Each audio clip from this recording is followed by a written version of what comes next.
Disclaimer: I've had a lot of social anxiety in my life to the level where, even up until today, when I go to a supermarket, very often that's my soft spot.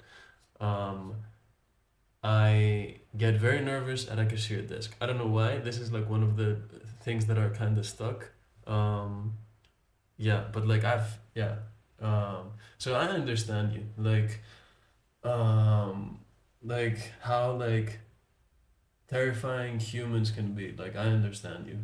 And I'm here to tell you, like, whatever you're experiencing, whatever you've been, in my opinion, this is everything my opinion, right? So yeah, I'm not saying that like anxiety does not exist or like being anxious, of course, and I still experience very often these emotions, but I do think it's a bit misinterpreted. What do I mean? You enter a cafeteria, and there are two options, right? One of them, the utopic one, is you enter and as you enter, you see everything clearly. All the people being there.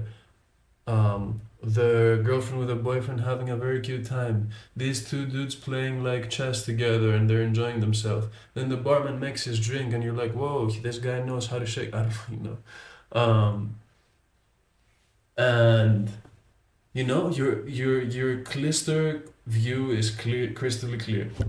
Um, and you don't feel any anxiety. You're enjoying basically the other people, right? That's one scenario. And I understand that we live in a world that's like, um, for many of us, it's hard to do.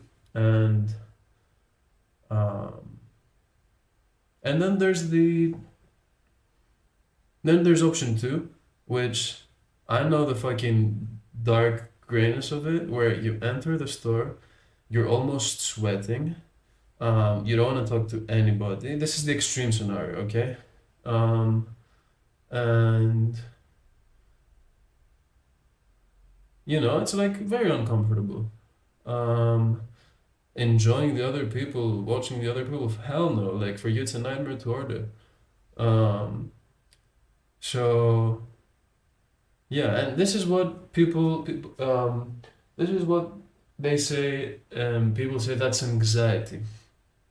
In my opinion, I'd like to reframe it. Instead of saying, "Oh, I have anxiety," and then you're like, "Boom, I have this. It's over. I have to do more workouts and more good morning routines to make it better." No, I have to use less the phone. No, all of these will help your anxiety. But in my opinion, it just needs a reframe. And the answer is simple: stop blocking the others people's energies. What do I mean? Okay? In the yogic world, and in general, we've learned in psychology, it's about acceptance, right? Okay, hear me out. You're walking into the bar, into the cafeteria, and you see some people. You see a face that goes like to you. You don't like that. So because for many times you've seen that face and you don't like it, you choose to block it. That's anxiety. Now you feel the other person's energy, but you're blocking it, and it creates friction, right? Why? Because you don't want to accept that like her face is a mirror to what you're feeling in the moment. Oh, her face is what? I'm feeling ugly. You saw her in an ugly way. You saw her in a tough way. You saw her in a um, anxious way, you know? And you don't want to see that. We don't want to see that very often because we want to think that we're this perfect Instagram model or this action hero movie that enters the scene. And obviously, this is a projection. But what happens when you truly let her energy come into you and tell her basically, hey, you're being um, insecure because X reason. When you accept that, suddenly you're there. It might not be for a positive reason, but you're there.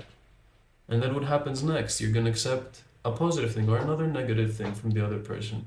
Suddenly you're there. You no longer have anxiety.